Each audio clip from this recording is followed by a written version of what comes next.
When it rains, my body trembles with an instinctual dread. I've grown to fear it, as one fears the slow creak of a door in an empty house, or the shadow that moves when nothing should. Rain wasn't always this way for me. Once, I found peace in its rhythmic patter on the windows, a soothing backdrop to my thoughts. But now, I sit behind drawn curtains, afraid to see the world beyond, afraid that it might look back. It all began in 2012, during my college years. I was 21, young and enchanted by the untamed beauty of nature. I'd spent my childhood weaving between tree lines, dreaming of fantastical creatures that lurked just out of sight. Studying forestry was my way of clinging to those dreams.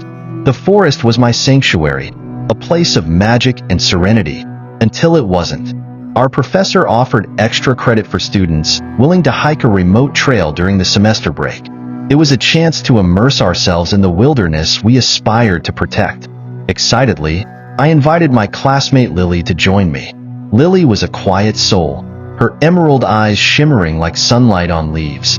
There was a silent allure about her, like the woods themselves had crafted her as one of their own. The morning of our trip was warm and bright, a deceptive prelude to what awaited us. The drive eastward brought us to a secluded preserve, a labyrinth of trails that wound through dense, ancient woods. As we unpacked, a ranger greeted us with a peculiar smile. He handed me a business card and said, "Call if you need anything." There was something unsettling in the way his eyes lingered, as though he wanted to say more but couldn't. I brushed it off, eager to begin. The first day was a dream. The forest embraced us in its quiet majesty, the trails stretching endlessly beneath canopies of whispering leaves. Time lost meaning as we wandered, the stresses of life dissolving with each step. As evening fell, we found a small clearing where others had clearly camped before. Lily built a fire, and we sat in its flickering glow. Her laughter was soft, but it broke through the forest's heavy silence like sunlight-piercing fog. It was then, as she spoke, that I saw it. A faint movement just beyond her shoulder. Something pale, the size of a football, shifted in the shadows.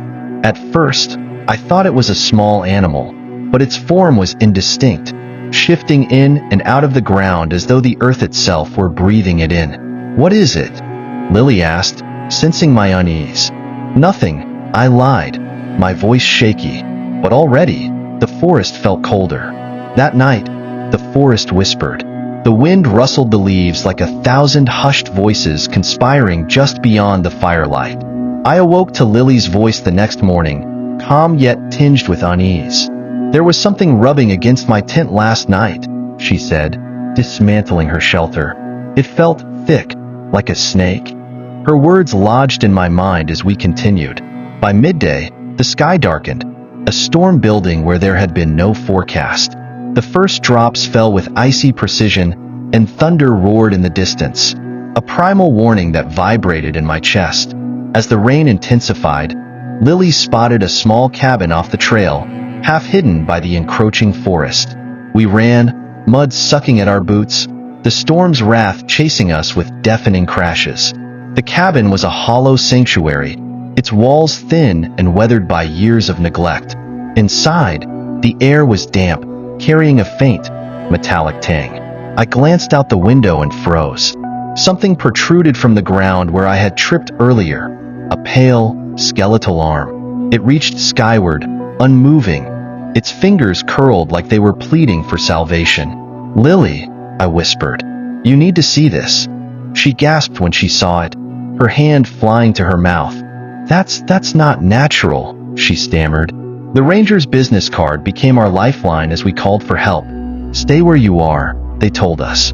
But their reassurances did little to calm the growing weight in the room. The rain battered the cabin with relentless fury, and the shadows outside deepened, twisting into shapes I dared not define.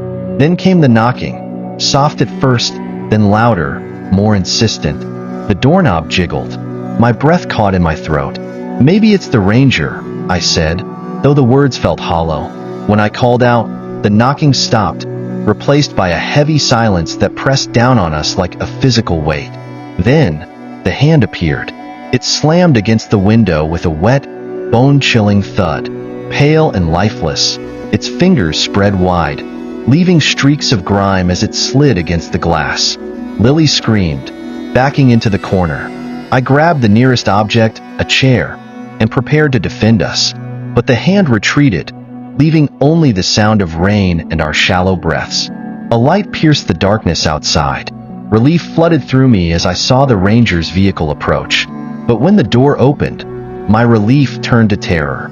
The ranger's body moved unnaturally, his limbs stiff and his head tilted at an unnatural angle. "Come out," he said, his voice distorted, like two people speaking at once. Long, spindly fingers emerged from behind his head, stretching his lips into a grotesque smile. His face twisted in agony as blood spilled from his mouth, and then he was gone, dragged into the earth by a writhing mass of pale hands. From the ground, a monstrous head surfaced, its black, soulless eyes locking onto mine. Its face was human in shape, but devoid of humanity, its gaze cold and predatory. "We're so hungry," it hissed, its voice a sickening chorus of whispers. The earth beneath the cabin began to shift, hands clawing through the floorboards as if the forest itself sought to claim us. Lily grabbed my arm, and we bolted for the ranger's vehicle. The cabin collapsed behind us, swallowed by the earth.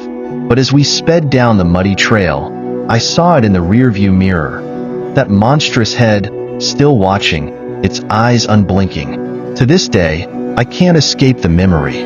When it rains, I see those eyes in my mind, hear the wet thud of that hand against the window. The forest took something from me that day. My peace, my wonder.